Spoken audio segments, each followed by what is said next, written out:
It's me again, Sierra, and I'm back with another CRPS Awareness video because it's November still, and so this one's going to be kind of about like self-control, I guess is what I would call it.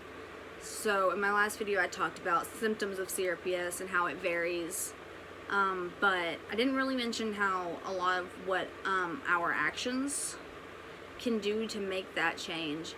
So people with CRPS gotta be very careful in the things they do in their day-to-day lives, because we can overdo it really easily.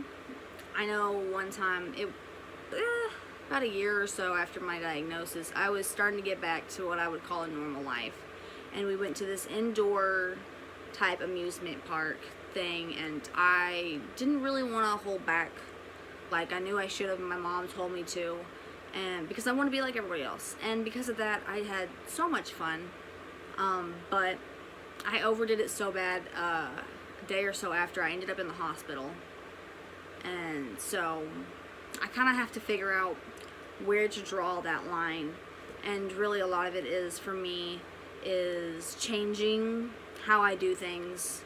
So when I hang out with my friends, we usually do at a coffee shop where we can all sit down and I'm not on my feet or I'm not doing a whole lot, and kind of stuff like that. I do work and I try and make sure that I have rest time after and before, and that I'm not doing anything strenuous before work, and that I have a lot of time to just like lay down after or get some good sleep, and making sure I take my medicine. Yeah, and it changes how you, because you have to plan events. Like if I was going to go to Six Flags, which I really love to do, I have to make sure that I have the day off before and the day off after. So I have time to rest before, so that I'm at full strength for the day of, and after, so that I don't have to work after I've gone through all the vibrations and all the roughness of a ride at a roller coaster would do. So I would need those days to recuperate and fix myself back up before I'm able to really move on. I've gotten a lot better with it. I'm able to control myself a little better. Got impulse control, and I'm not as bad with how my consequences are.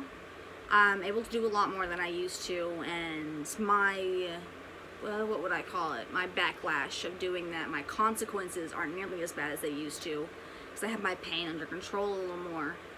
And it's a lot of how I treat my body.